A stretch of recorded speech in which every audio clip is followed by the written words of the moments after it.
Hello বন্ধুরা, তোমরা সবাই কেমন আছো? আশা করি তোমরা সবাই ভালো আছো এবং আমিও ভালো আছি। তো আজকে নিয়ে এসে গেলাম একটা খুশির খবর। খুশির খবরটা হচ্ছে চাকরির বার্তা নিয়ে তোমাদের সামনে হাজির হলাম। যে চাকরিতে তোমাদের বেশি কিছু যোগ্যতা লাগছে না, মাত্র তোমরা বিশ্ববিদ্যালয় এবং স্নাতক পাস হলেই হবে, যেখানে তোমরা স্যালারি পাচ্ছ একটা বড়। হ্যাঁ, তো চলো ভিডিওটা স্টার্ট করা হোক। এবং এই ভিডিওতে যে কথা বলবো সেগুলো হচ্ছে এই যে এসবিআই ক্লার্ক, যেখানে পদে শূন্য পদ, বয়স, বেতন, শিক্ষাগত যোগ্যতা এবং আবেদন ফি কত লাগবে, সেই সব সমস্ত কথা আমি এই ভিডিওতে বলবো। তো চলো ভিডিওটা শুরু করা হোক এবং ভিডিওটা কোথাও স্কিপ করো না। তো চলো লেটস গো।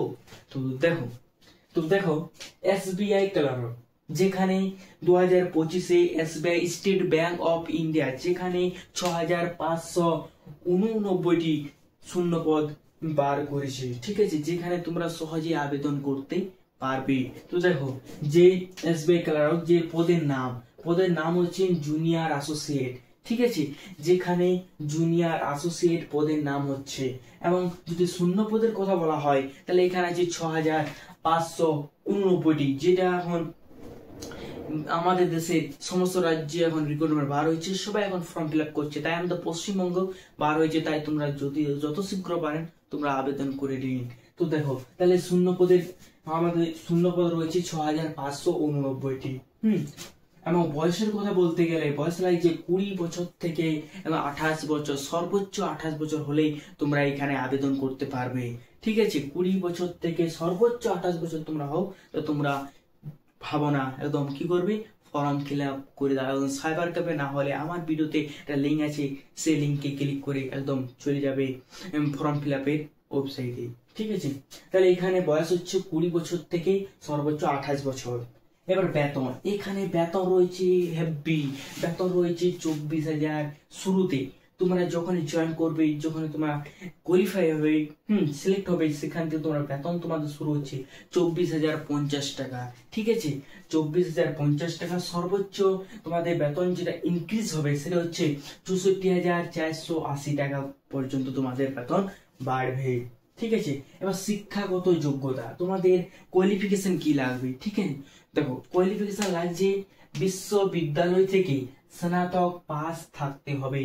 ঠিক আছে, বিশ্ববিদ্যালয় থেকে তোমরা স্নাতক তোমাদেরকে পাস থাকতে হবে। এবং যদি আমরা আবেদনের কথা বলা হয়, আবেদন ফি এর যদি কথা বলি, তাহলে এখানে আবেদন যাদের ফি যত লাগছে সেটা হচ্ছে এখানে দু রকম। এখানে ক্যাটাগরি আছে। ঠিক আছে, যেখানে SC, ST, PW, BD, XS এবং ডিএক্সএস ফি নেই। এই যে ক্যাটাগরিতে যারা পড়ো তাদের কিচ্ছু ফি লাগবে না, একদম ফ্রি দিয়ে তোমরা আবেদন করতে পারবে, ফর্ম ফিল আপ করতে পারবে, কিচ্ছু ফি লাগবে না। কিন্তু জেনারেল, ওবিসি, ইডব্লিউএস তাদেরকে আবেদন ফি লাগছে, সেটা হচ্ছে মাত্র 750 টাকা তাদেরকে আবেদন লাগছে। ঠিক আছে, 750 টাকা তোমরা আবেদন করতে পারো। তো চলো, এই যে এবার তোমাদের যদি পরীক্ষার কথা, তোমরা পরীক্ষা কি ভাষায় দিবে, তাই না? অনেক বলে আমরা তো ইংরেজি পারি না, কিন্তু এখানে নিজেদের ভাষায় পরীক্ষা দিতে পারবে, একদম বাংলা ভাষায় তোমরা পরীক্ষা দিতে পারবে। ঠিক আছে, আর এখানে পরীক্ষার সেন্টার তোমাদেরকে বেশি দূর যেতেও হবে না, যে হয়তো কেউ পুরুলিয়া থেকে বলছে তাকে কলকাতা যেতে হচ্ছে, এমন কিছু ব্যাপার না। তোমরা নিয়ারেস্টেই হয়তো কোনো একটা জায়গায় পাবে। যেমন পরীক্ষার সেন্টার কথা বলতে গেলে, যেমন আসানসোল, দুর্গাপুর, হুগলি, হাওড়া, শিলিগুড়ি, বাঁকুড়া, ঠিক আছে, বর্ধমান, এইসব জায়গায় তোমাদের পরীক্ষা সেন্টার পড়বে। তাই তোমরা কিচ্ছু ভাবাভাবি না করে তোমরা জলদি আমার ভিডিওতে যে লিঙ্ক দেওয়া আছে ডিসক্রিপশনে, সেই লিঙ্কটা ভিজিট করে সেখানে তোমরা ফর্ম ফিল আপ করো। ঠিক আছে, তো আজকের এই ভিডিওটা কেমন লাগলো তোমরা আমাকে কমেন্ট বক্সে জানাও। এবং ভিডিওটা যদি ভালো লাগে তাহলে প্লিজ একটা সাবস্ক্রাইব করে দেবে। এবং এইরকমই নিউ ভ্যাকেন্সি, নিউ চাকরির খবর তোমরা শুনতে বা জানতে চাও, তাহলে এই চ্যানেলটা সাবস্ক্রাইব করে আমাদের পাশে থাকুন। চলো আজকের ভিডিওটা এখানে শেষ করছি, মিলছি কোনো একটা নিউ ভিডিওতে। তো বাই বাই।